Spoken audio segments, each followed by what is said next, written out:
peek behind the curtain of the Softly Training Lab with the Softly Performance Podcast.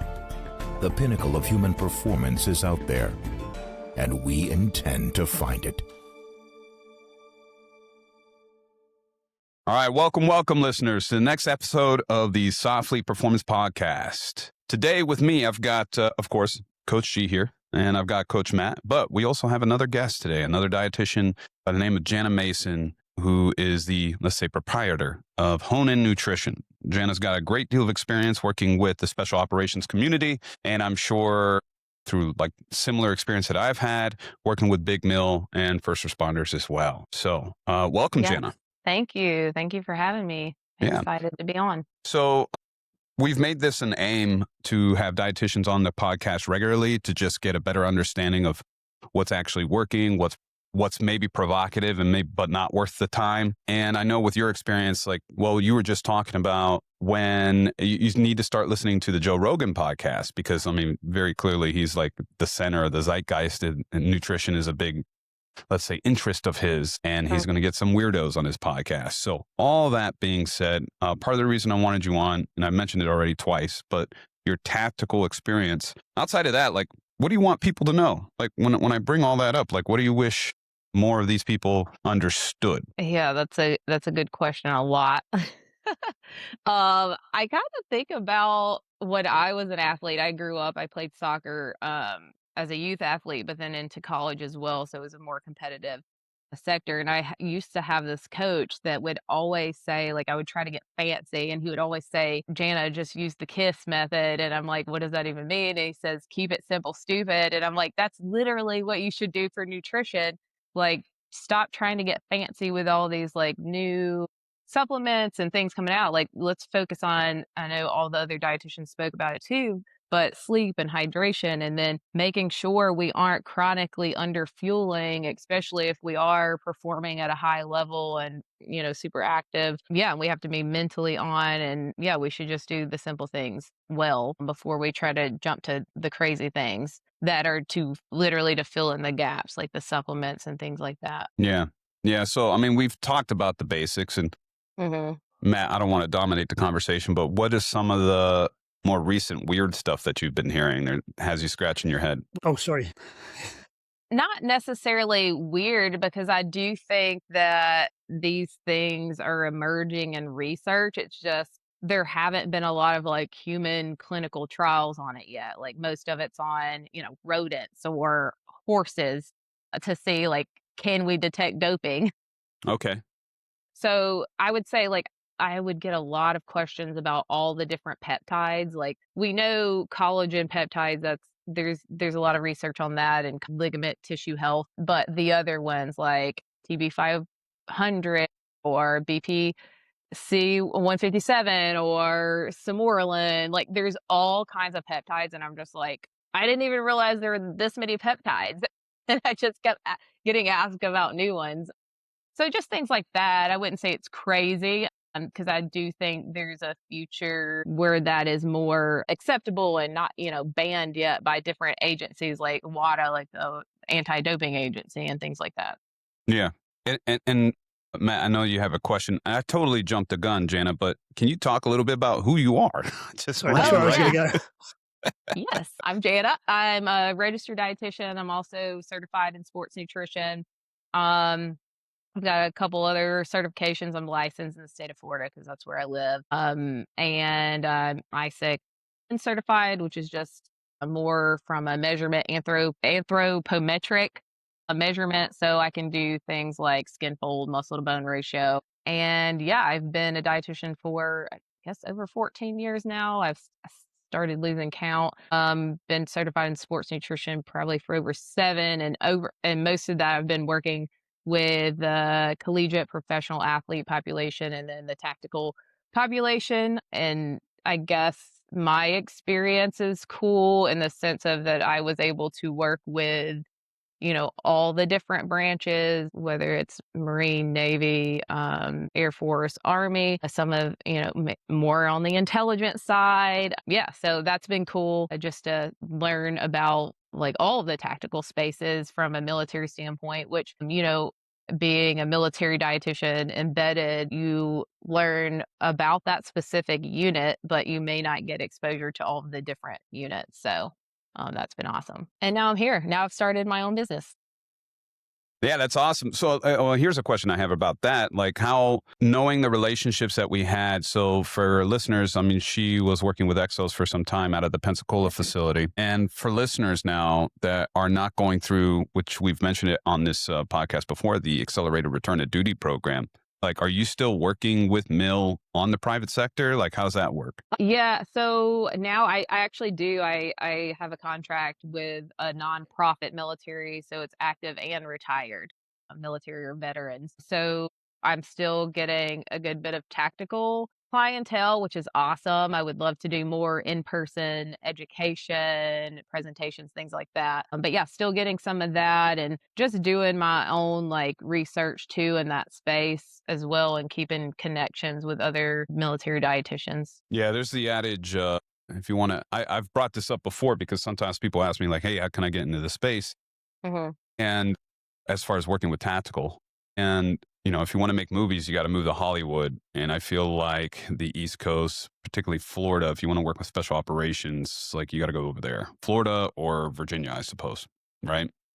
Yeah, or North Carolina. Or Yeah, North Carolina. pretty much Yep. everywhere on the East Coast. Like, I'm in a great spot as far as like access to different branches because I live in Pensacola. I was working at our Gulf Breeze facility in Exos when I was with Exos, but I mean, we're literally surrounded. We have NAS, so we have more of aviation school with the Navy right beside me in Pensacola. Then down the road, we've got Eglin, so more of like Air Force Special Ops. Then we've got 7th Group somewhere in the area in the middle of nowhere, so Army, and then just the Coast Guard's down the road in Mobile.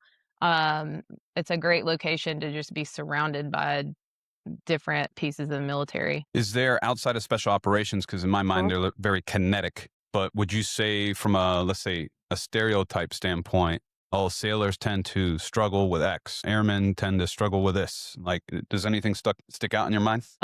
I would say universally with all of the branches, it's the chronically just underfueling. And what I mean by that is just under eating for the tasks they're performing, essentially. So I see a lot of that, which is going to have trickle down effects for everything like recovery, sleep, hormone dysregulation.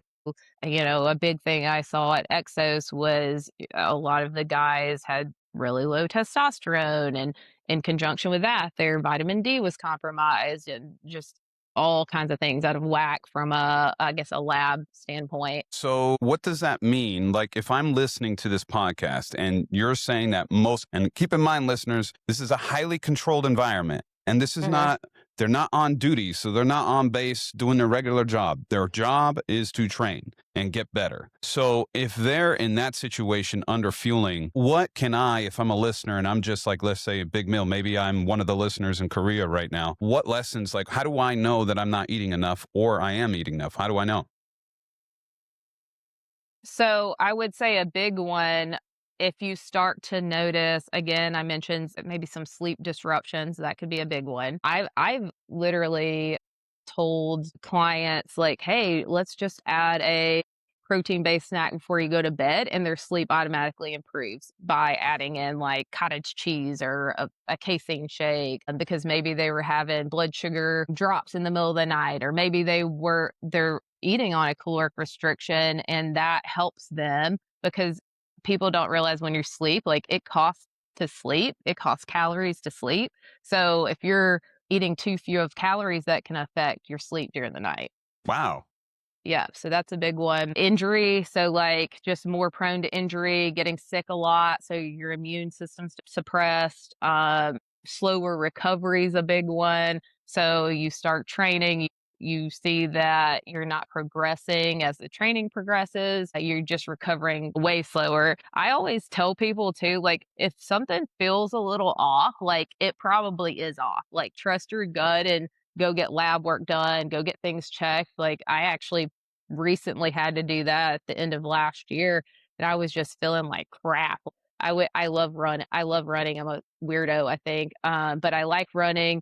I was just struggling in every run. I was recovering super slow. Like, my muscle mass I could just see my body composition changing. So I went and got all my labs done. And then, yeah, sure enough, like my iron was low. Like I had some thyroid stuff off a little bit. So now, like, I can tailor nutrition to that. I can tailor my supplements to that. And I feel a million times better because Interesting. I went and like got it checked out. And that's been multiple times I've done that in the past. I would say 2 or 3 years where I've just felt really bad, like low fatigue, or I've had brain fog. And then, yeah, like for that instance, like my B vitamins were low. So I've rectified that now, and now they're fine. So yeah, if it feels off, it's probably off. Something's off. And there's a lesson there. I mean, I've brought this up before. You know, Matt and I and yourself, we're all in the field, but even we fall victim to those traps. Mm-hmm. You know, like you're a dietitian. So theoretically speaking, just by body of your expertise, you should be eating everything appropriately, but Mm-hmm. we're not immune. Right. And we're also human. We have, jobs, we have kids, we have busy schedules. So, like, we don't get it perfect all the time either. So, Mhm. I think that's so overlooked in nutrition, that kind of like the emotional tie-in to kind of what and how we eat. You can't, Mhm. I think if all you looked at was kind of social media stuff or how the tactical world is kind of portrayed in the media, you kind of expect people just to be like robots. Like, yes, Mhm. that's what you're telling me to eat. I will eat that. But like just the same as the stuff in the gym, we know how important it is to like make it fun and make it applicable. And I guess that's got to be exactly the same in the nutrition world is kind of understanding, like you talked about, like with the Joe Rogan stuff, like understanding the parlance and like the like potentially why someone's having an issue with not being able to eat enough. Like, is Mhm. it kind of time and things like that, or is it something a little bit deeper? Yeah, there's a lot of barriers, especially with military, or we talk about police, fire, just overnight shifts and getting called, and you don't know how long the call's gonna last. It could be hours, or you're having like you have a mission, or you're just doing a day of like field work. Like there's a lot of barriers and time constraints that if you don't plan your nutrition just as well as you plan everything else, whether that's your workout or your social life or whatever that may be, or for your job, like then the nutrition is going to fall through the cracks, and that's going to bite you in the butt at some point. It might take a few years to bite you in the butt, but it will. Yeah. Kind of think back to like obviously we were all kind of collegiate athletes, think back to kind of late teens, early 20s, where you could just get away with anything and Oh, you still be able to compete and train just fine. You kind of, it gets a little bit less fun when you start pushing into your 30s. Right. But even that, like, I think back to being a youth athlete, a collegiate athlete, and I'm like, I could have been so much better if I had known what I know now. I could have avoided multiple times where I had a heat illness, like severe dehydration to the point of like vomiting. And now I know how to hydrate well. I know how to replace my electrolytes and supplement where I need to supplement, and then just eat, balanced and variety, and eat often. Sure.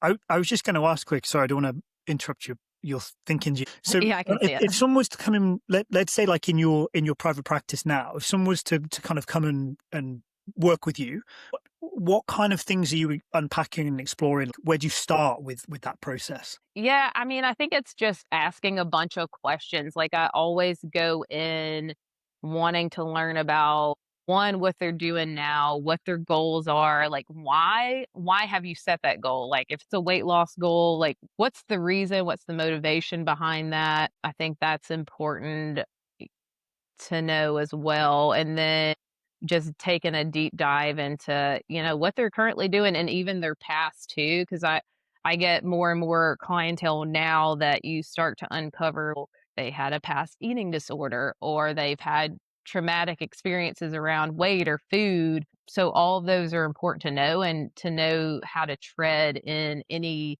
recommendations I make. Also, I want them to come up with like, oh, this is what I should be doing based on what you've said. Like, I want them to almost set their own goal, and me just kind of like support them on the way. But yeah, the first time or two we're talking, it's me just learning a lot about them and letting them talk more than I talk. That makes a lot of sense. You say it's more than just kind of the nuts and bolts of like the human physiology. Eat this many macros at this Yeah, time. yeah. Yeah, it's one thing I appreciate at higher levels. It's more about intent, behavior than it is about, well, Matt, it's just like with you and I, like, sure, we can write up a program, but there's a philosophy behind it, you know? Then it makes it too easily, let's say, replaceable.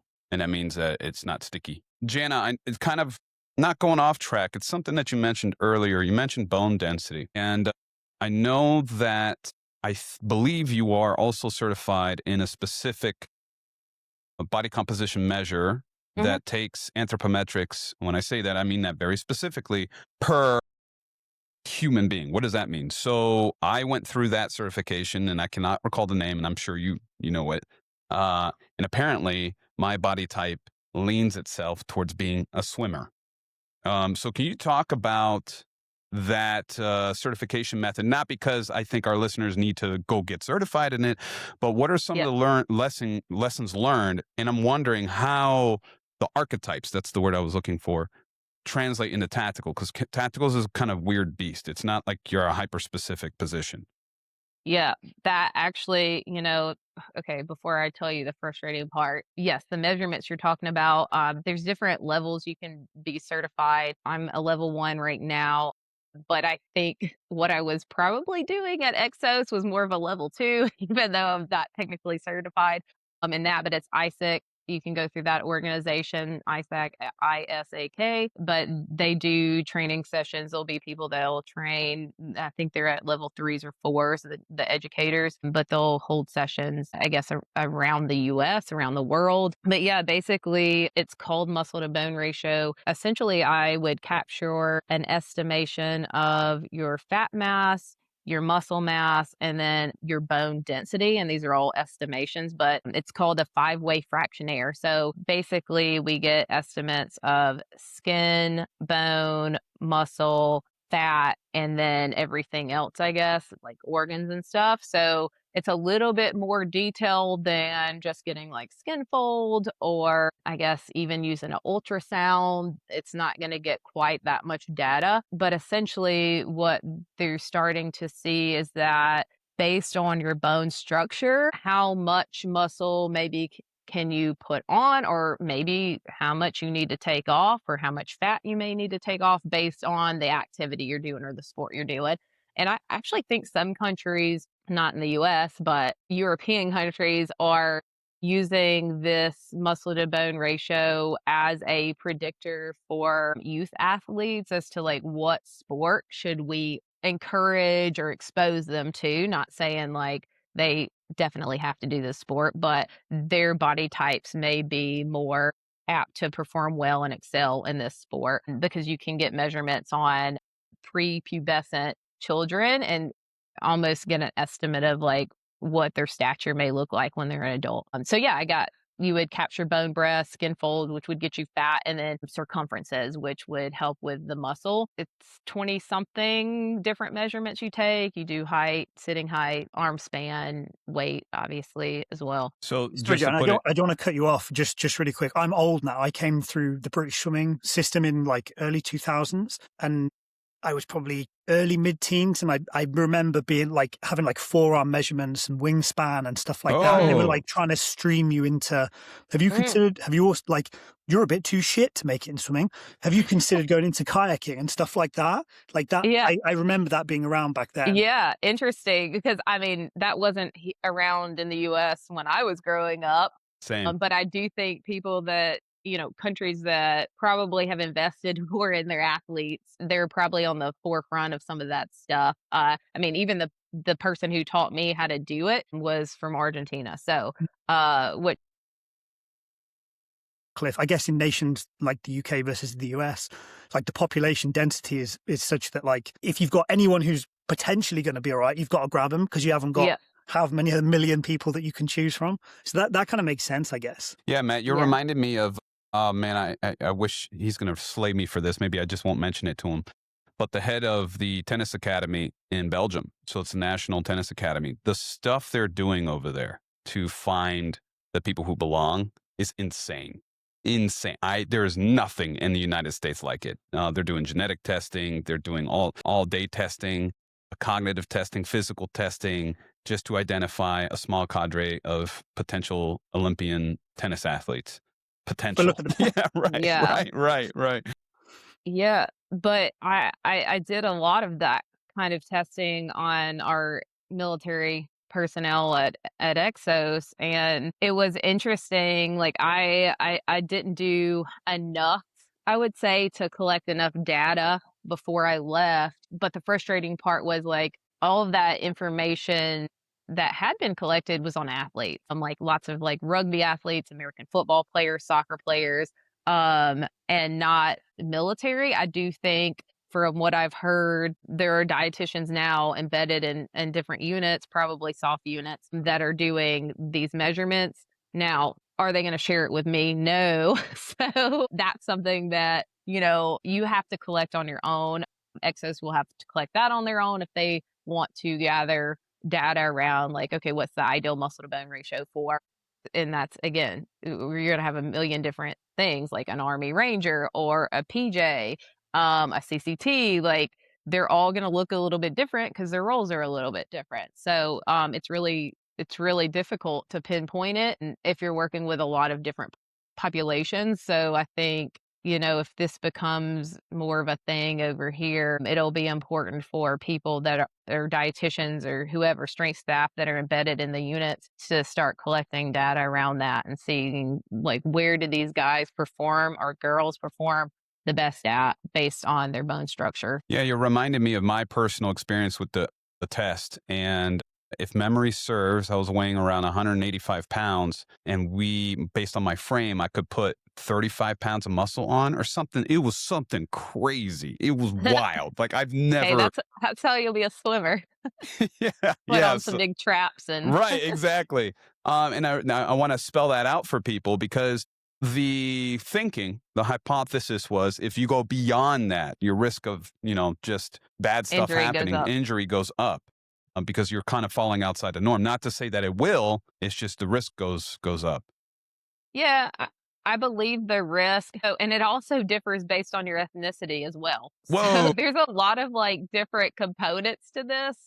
But yeah, at a certain point, I know, with Exos, just referring back, because that's where I did most of the testing, most of the data they did collect was on American football players. And I believe based on your ethnicity, the range for males was like a 5.1 to 5.3-ish was like ideal muscle mass to your bone mass.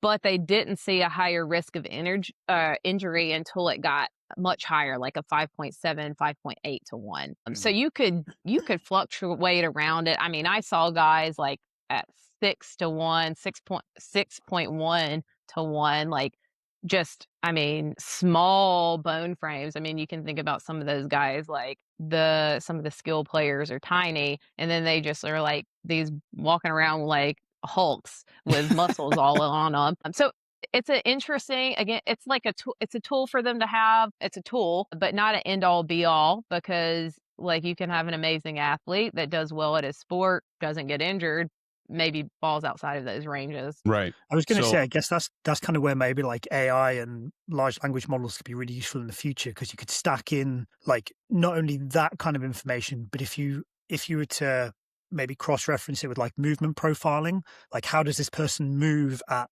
these different weights? I guess you could like simulate. So like for G, if we're going to put all 30 pounds on his traps and his biceps, like what does that do to his rucking or his like to different activities? I guess being able to like simulate that stuff is really useful, because you haven't then, as a nutritionist and as an S&C coach, you haven't got to be like, shit, that didn't work, we've actually wrecked him, let's walk back from there. Yeah, but we just do that now without all that, and we just wreck somebody or help somebody. Yeah, for sure.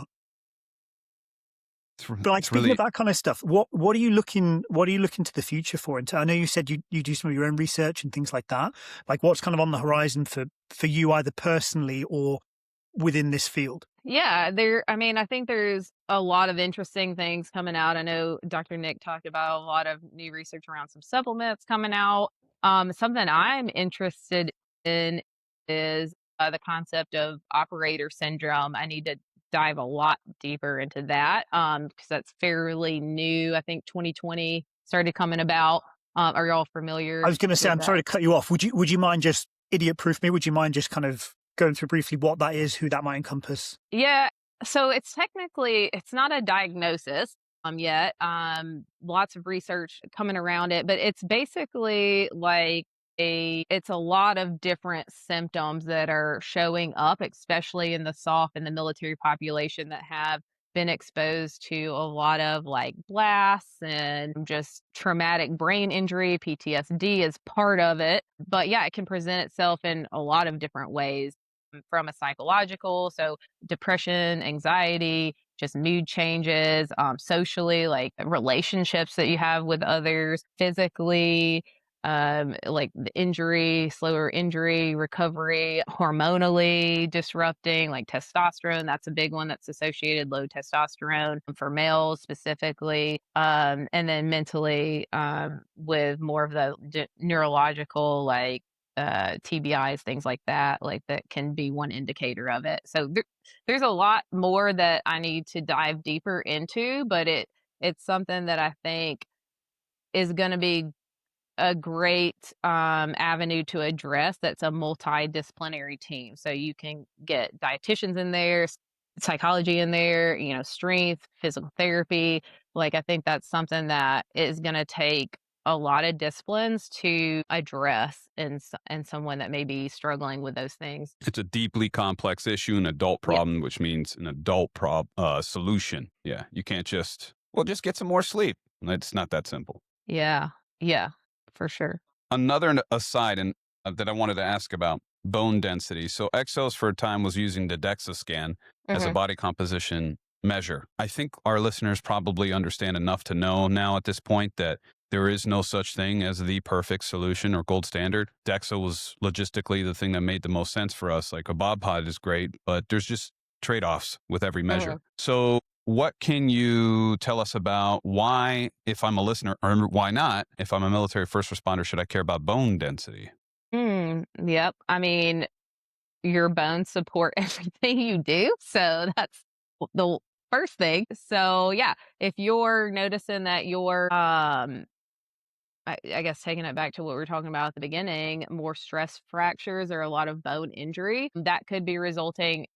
Well, it could be resulting from just lots of load over time, like repeated injury on that. But another thing would be your nutrition piece. Like, how are you doing fueling enough for that activity too? Because that's seen a lot in the, REDS, like the relative energy deficiency syndrome, is when you undereat, you don't have enough calories and nutrients to support bone health in general. So a lot of times that's one of the things that will present itself in males specifically is just like stress fractures and bone injuries and things like that. So that is important. I will say, like, just from my experience interpreting a lot of DEXA scans to athletes and the SOF personnel, that wasn't as huge of a concern because most people doing weight-bearing activities have pretty strong bones. So if you are seeing things like stress fractures, that's probably a huge sign that something is really off. Okay. I'm thinking of selection. Comes up a lot, but it's under fueling and under recovery. So like overwhelming capacity. Man, sorry, the insurance guys just called 3 times, but so I got distracted. I had a question. I actually saw one. I remember. Oh, yeah. Okay, go ahead. So the athlete that I sent you that we were working with. Yes. Yes. Triathlete. Yes. I'm trying to respect HIPAA. Let's talk about more about Red S. If people can put 2 and 2 together. Yeah, could you do a case study? Like, that could be really useful. Yeah. Well, I don't know if I've said his name on this podcast, but I think you did way back. Okay. I think you did. Yeah, well, I don't think it's Red S. He has questions based on blood work. He did. What? He reached out. Good. Oh, okay. he reached out.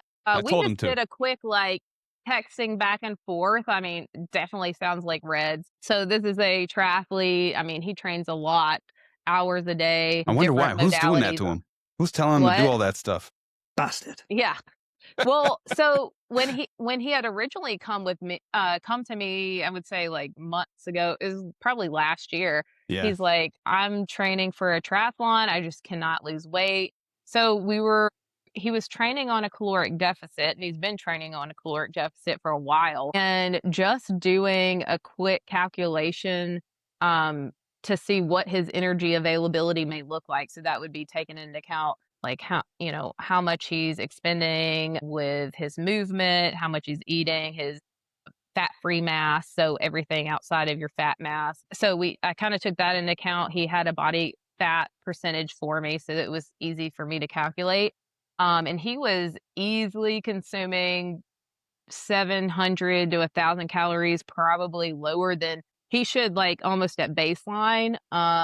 So yeah, that's the reason I asked him about his labs, and he's like, yeah, they were all screwed up. His iron was messed up. His testosterone was lower. So I was like, well, yep, you're, without diagnosing you, you've been under fueling for so long, and your training intensity has been so high that now this is when it's coming to bite you in the butt. So, slowly I was like, let's try to increase your calories, 300, 400 calories. And then we'll slowly try to work our way up to a more acceptable calorie intake based on your activity. So he was feeling the effects of underfueling for a long period of time. If memory serves, he was telling me like he was just tired all the time. That was one of the... and fatigued. Yeah. Yep. Which again, he mentioned his iron was low too, so that'll play a role in, just feeling tired and fatigued. But yes, not eating enough will definitely play a role, because you don't have enough calories to support activity, to support your brain function, and not just calories, but that means you're probably underfueling on, carbohydrates, your preferred energy source for your brain, your body, any high intensity activity, and then not getting enough protein to support muscle building, tissue repair, and fats, and for your hormones and all that stuff.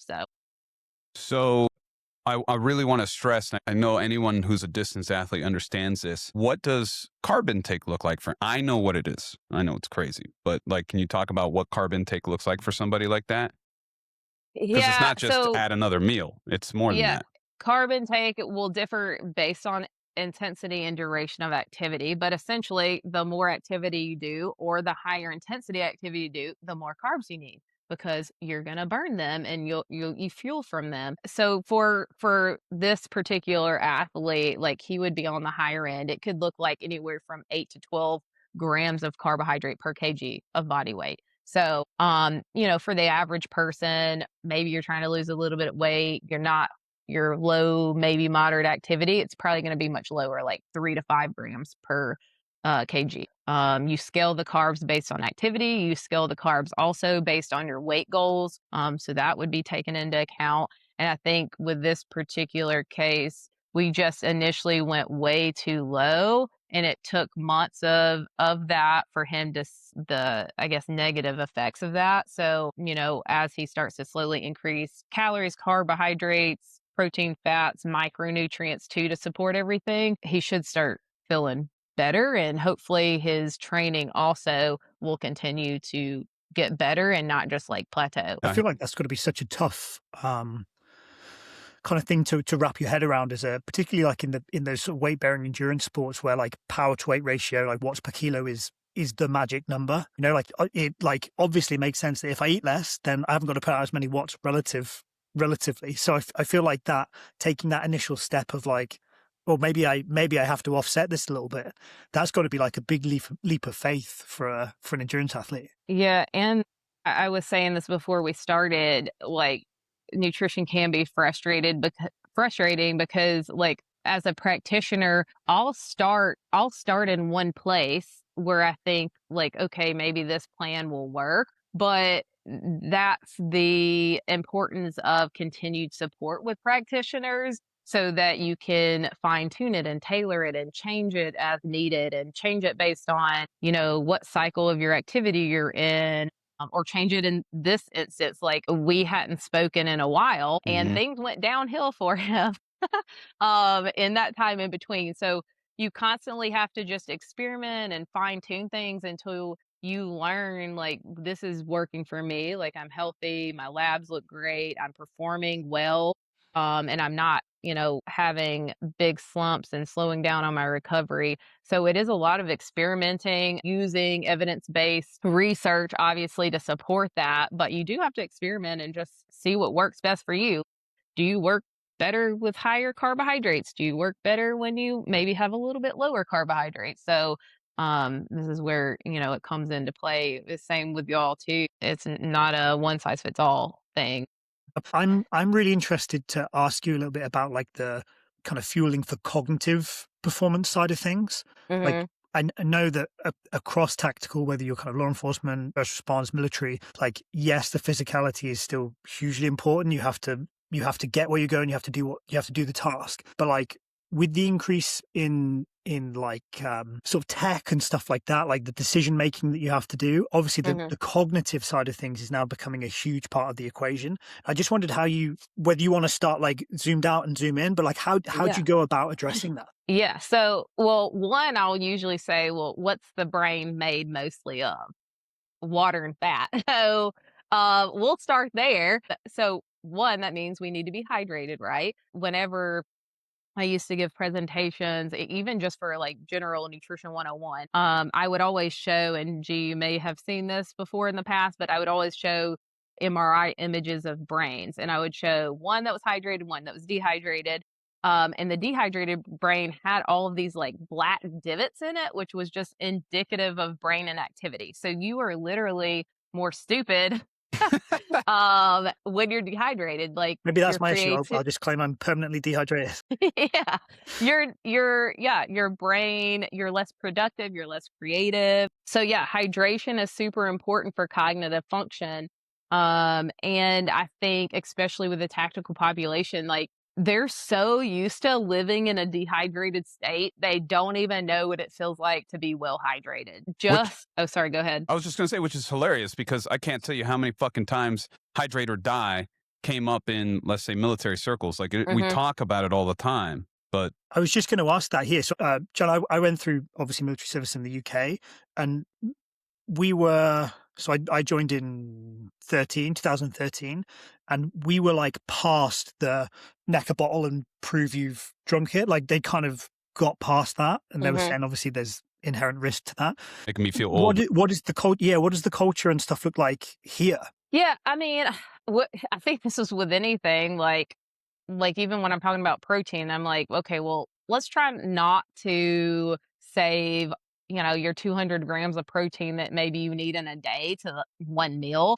We want to space it out throughout the day. So sipping on it throughout the day, at least half your body weight, if not more. I know if you're like a heavy sweater like myself or live in hot, humid environments like a lot of our military do, or either they're traveling at altitude, like all of these are a lot of different components that can aid in your dehydration that may lend to you needing more, up to even like an ounce per pound of body weight. So yeah, using that as, I guess, a starting place, and then adding on as needed, adding electrolytes if you need to add electrolytes. I think a lot of people are not even fully hydrating their cells well because they're not getting enough electrolytes from sodium, chloride. I mean, those are the biggest electrolytes that you lose in sweat, followed by potassium, magnesium, calcium. So electrolytes could be a component they may need to add in to help retain more of that fluid that they are taking, especially if they're on the lower end. But yeah, I feel like I've gotten off on a tangent. We were talking about brain that's health, and great. now I was going to say, like, hydration. obviously we've potentially got some hot stuff kind of on the horizon, like some hot weather activities coming up. Mm-hmm. Do you advocate like sweat testing, or is there kind of a way people can do it more? I love that you asked that. Very timely. I know. Hey, go look at my Instagram. What's your Instagram handle? Yes, yeah, we didn't put the handle on. So yeah, you can do hydration testing, you can do sweat testing, which honestly, like I think any of all units, if they could do it, should do it. Fire definitely should do it. They're exposed to a lot of heat and in a lot of uniform. Yeah, there's different ways you can do that. I'm currently doing a sweat sodium test where I use a patch. There's different modalities out there that different types of tests, I guess, where you can test it. But I've enjoyed using this one. It's pretty easy. I just attach a patch to either a forearm. If you can't, for some reason, do a forearm, you can do like between the scap. But yeah, basically I'll just extract their sweat, which sounds gross, but it's super interesting for me to learn about. extract their sweat from the pouch after they've, say, had a training session. And I can get a good idea of how much sodium they're sweating out. So then I can tailor hydration recommendations for them.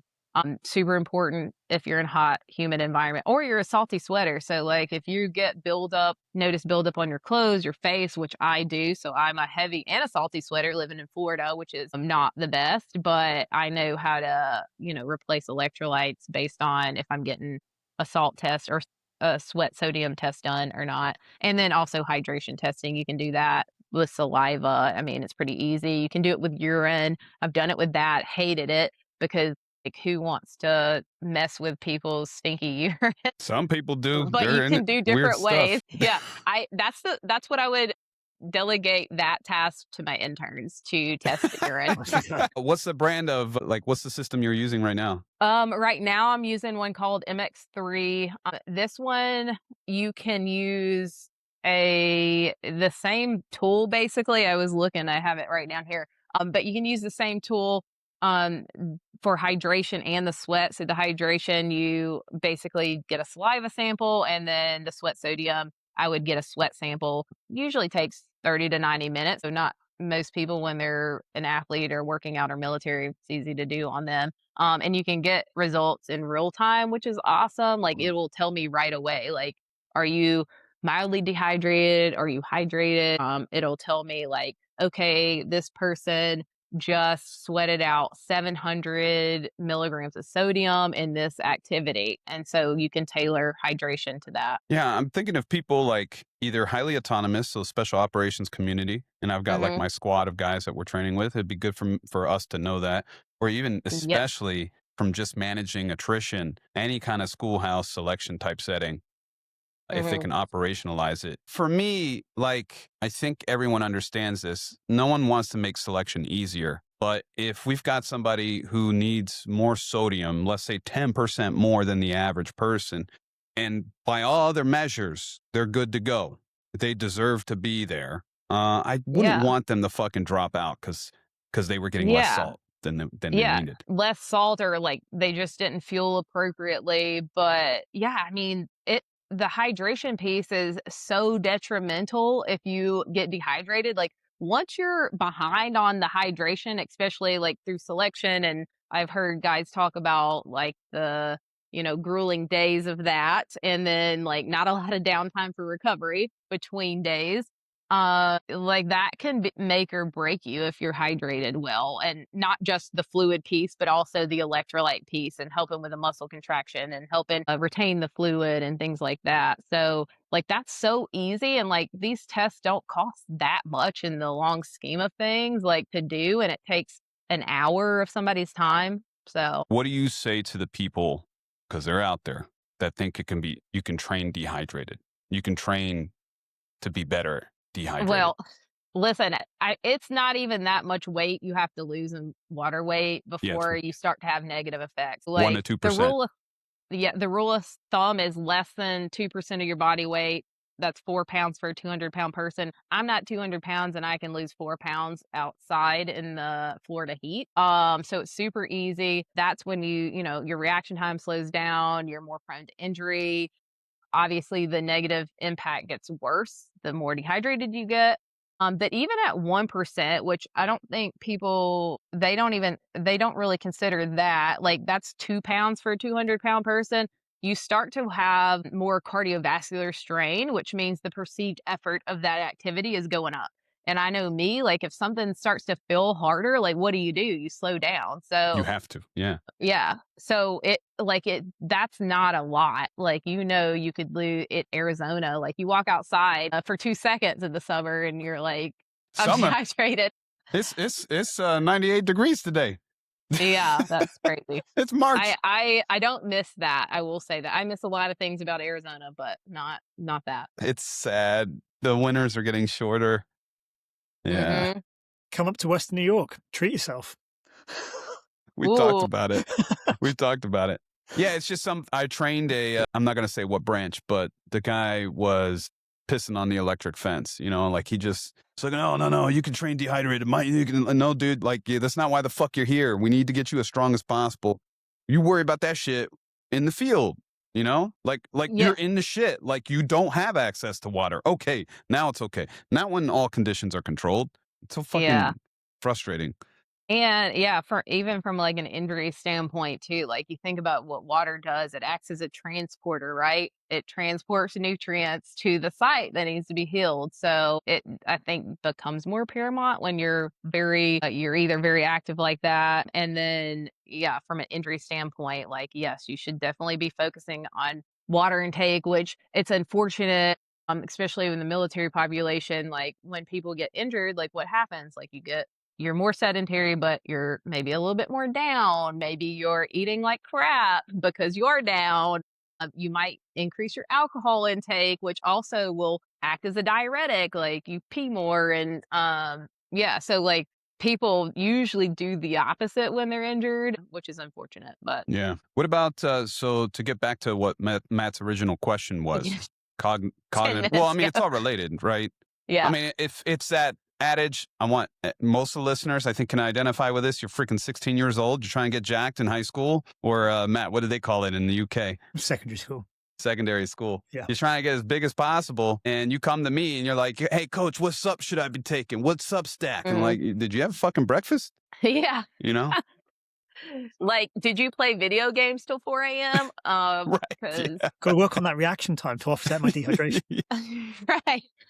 Well, speaking of sleep deprivation, there are things you can do to offset. Let's talk about it. Let's talk about it. Yeah, I know from what I've seen in the research. Again, this is I don't it's a temporary solution. Like, I don't want to say necessarily Band-Aid because there are other benefits to this, like creatine supplementation, right? So it's been shown you can either do acute dosage, like a 1-day dosage around like right before sleep deprivation time or during it. So think like 24 hours, 36 hours could be great for like fire community, obviously, and then military as well. It's just to help offset it, right? So you have better memory and focus and processing. Like you're basically giving your brain more energy because it's being able to create more ATP. So Right.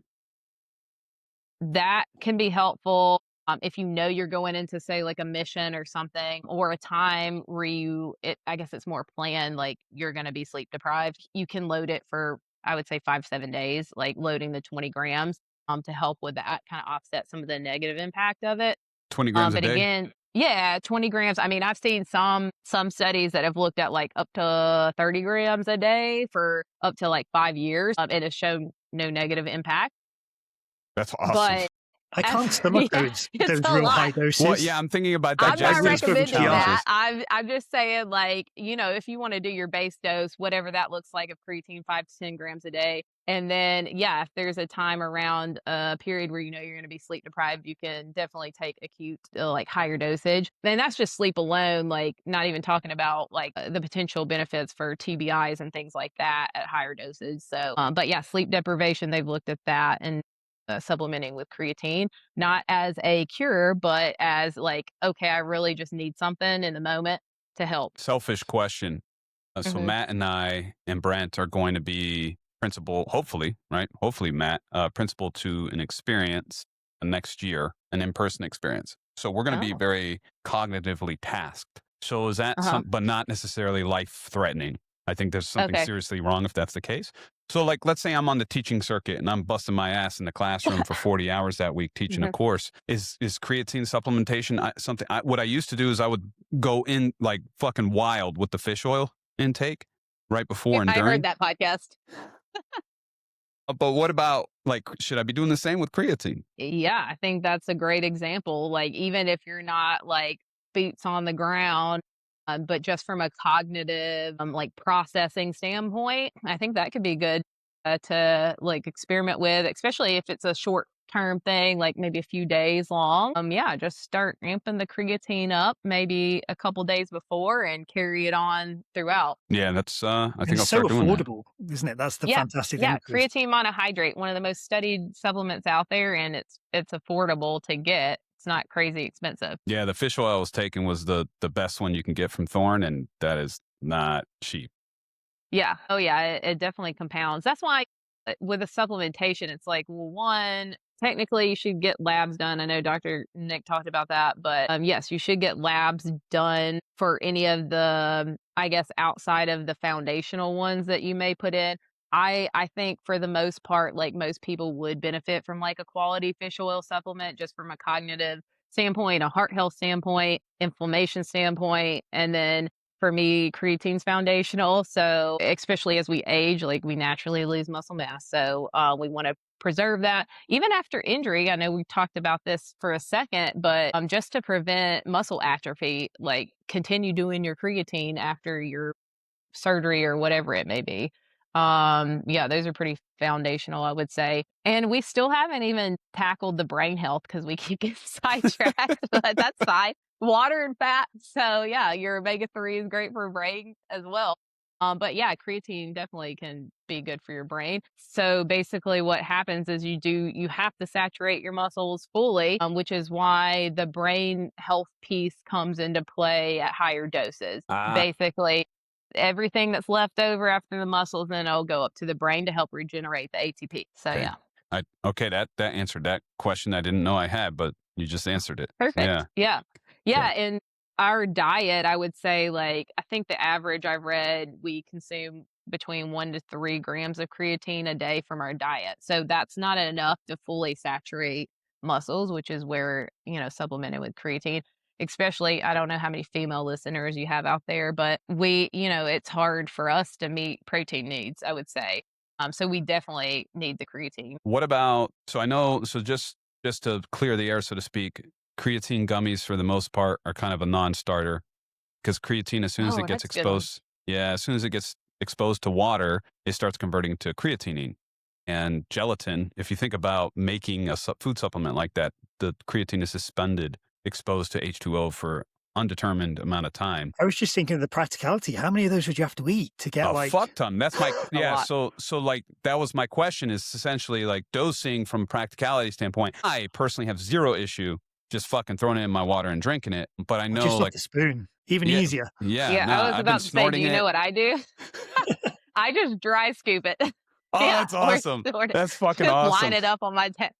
But there is no fucking way you're going to get my wife to do that. So like, what are you like talking about higher dosages? And I know digestion can be an issue too. Like, can you talk about not creative? That sounds so corny, cliche, creative ways to get creatine in. But can you talk about that? Well, just to backtrack real quick on the gummy thing, I actually read something a few months ago. I think Amazon or somebody did a research on the top like 5 creatine gummies sold by Amazon. And they found that I think 2 of the top 5 had either 0 grams of creatine actually in the gummy or like 0.5 grams. Like, so it was not true. Like supplement companies can lie. But anyways, that's beside the point. But I dry scoop it. I'm a bad example. No, I'm with you. Awesome. But that's awesome. Yeah. I would recommend, especially if you're taking it at a higher dosage, to break it up into about 5-gram chunks if you can, just because usually when you get into the higher dosage over like 10 grams, a lot of people, if they are going to experience GI distress, that's when that'll happen. Or like bloating. So even like for women too, like if she experiences bloating, at just 5 grams, like I recommend just halving that and doing 2.5 at a time. So just breaking it down into smaller chunks. And typically 5 grams works, but sometimes people need it in even smaller chunks. Man, you can mix it in. Obviously any liquid, like put it in whatever you're going to fully consume. Again, dry scoop, put it in my protein shakes, milk, easy to do. I found again, I'm old and I've taken creatine for a long time now, probably since, I don't know, 25 years, something like that. And I found like the quality of even the cheap stuff now is way better. You don't get that like kind of that's funny you bring like, it up. Like slurry at the bottom of a cup. It like actually suspends now. So that's been a huge improvement, I think. Yeah, and if just a side note, like if any active military are listening to this, like if you do have a dietitian on staff, go check with them because most of them have access to all kinds of supplement deals and like discount codes and things like that. I would always get guys in. I'm like, oh, have you seen, I shouldn't say this probably out loud, but somebody slipped me a big discount code list for the 7th group. And I just kept it and I would hand it out to, 7th groupers and maybe some non-army, but soft population. So yeah, they have access to it. They just don't know, they don't know that dietitians have all these things at their unit that they could give them if they would just take a second to go see them. But yeah, military usually can get some pretty good codes on a lot of the good stuff like Thorn or Momentous or Clean Athlete and Designs for Sports, things like that. Really need to get on Brent for coming out with a brain health supplement. It just, we've been talking about it to death. Not in a, it's a good, it's a good thing. Put me on the nutrition advisory board for that. There you go. I've just got one more question on the creatine. So when I did my undergrad, forever ago now, I remember there being some reference to not having caffeine and creatine at the same time because of uptake issues.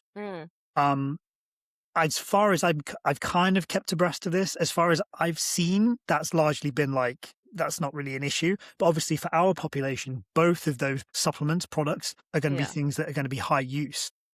So I just wondered if you had anything more up to date than my 15-year-old knowledge. Yeah, no, I would say the most important thing with creatine outside of, having a reliable creatine source from a third party tested supplement is just consistency of taking it. So if the only way you can take it is to chug a little coffee and then take it, do it. It's consistency, not necessarily timing, and product quality and purity. Well, I did learn also, which was depressing. For years, I had it with my coffee, and apparently the temperature of the water matters. So the colder it is, the slower it converts to creatinine. So, yes. And when I say take it with a shot of coffee, again, I'm the dry scooper. So I will literally awesome.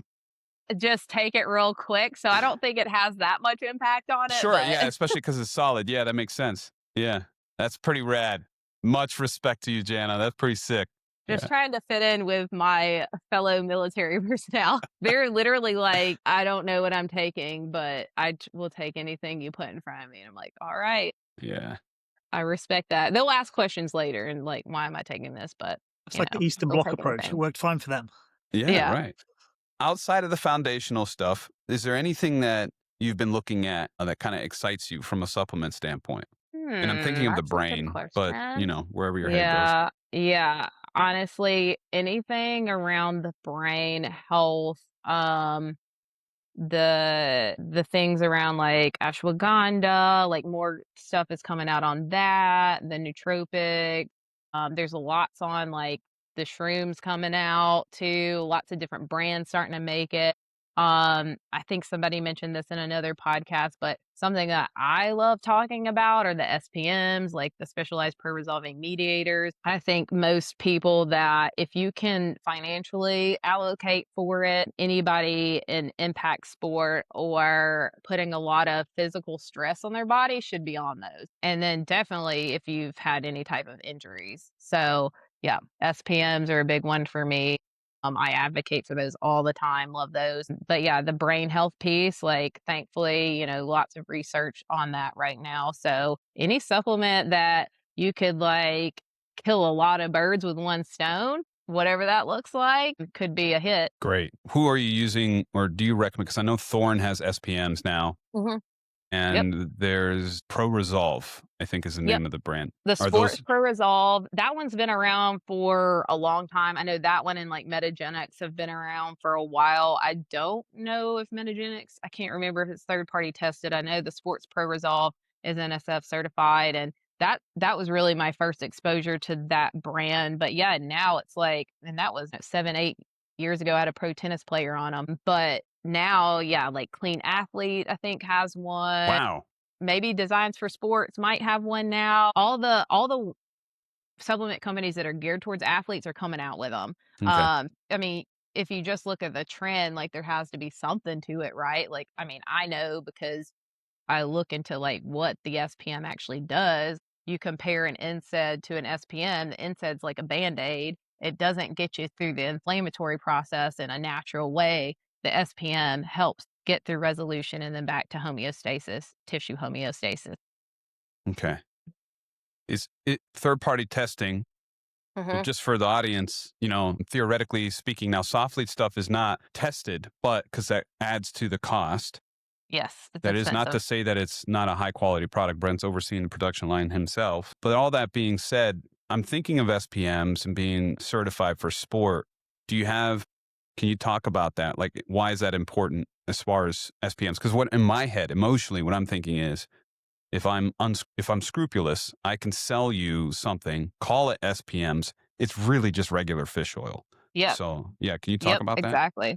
And another brand I just thought of is Spoken. If you haven't looked at that one, they have some SPMs now too, that are third party tested. But yeah, I always recommend looking for third party tested, but also like knowing the company and knowing the ethics of the company and the purity of the product. But the third party, basically, they're paid to come in by the supplement company, test that what's on the label is actually in the container. The supplements are wildly unregulated. You could literally have, like you said, this is a creatine, and then there's like, I don't know, heavy metals and crap all in it. So they test for different things, banned substances, heavy metals. And so even if you're not an athlete getting drug tested or military getting drug tested, like, you still don't want crap in your body. So just best practice to look for something that's like NSF certified, informed choice for sport.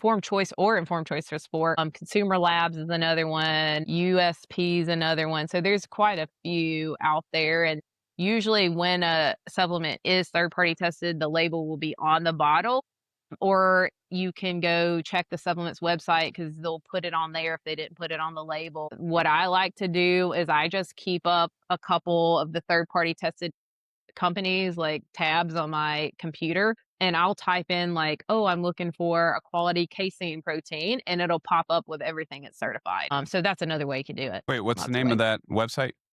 So depending on what I'm looking for, like usually I use NSF because that's wildly used by like college athletics, pro athletes, but I'll keep NSF's website up and for sport and informed choice for sport up. And then I'll just type in the search bar what I'm looking for. Okay. And then, so we're past the hour, which not a bad thing. So how can people find you? Yes, you can find me. My Instagram handle is at Hone In Performance Nutrition. So you can DM me if you have questions. I have a website too, Hone In Performance Nutrition, and all my like contact information will be on there. Matt, anything to add? The only other thing I was going to ask is kind of off that. What kind of services, what kind of things do you offer if someone's interested in working with you? Yeah, honestly, like if you want it, I can do it for you. But nutrition education's a big one. So like just topic specific too, whether it's on injury nutrition or maybe it's like training at altitude or extreme environments.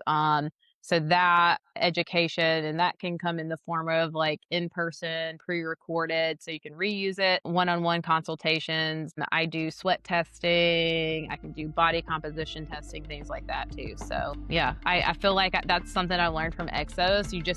You sell the product and then you figure it out after. Indeed. Good days. All right. Okay, so I think that's going to do it for us. Yeah, thank you so much, Jana. Yeah. All right, listeners, I hope you took a lot from that conversation. I'm certain that we'll have Jana on again in the near future. But you guys enjoy the day. Die living.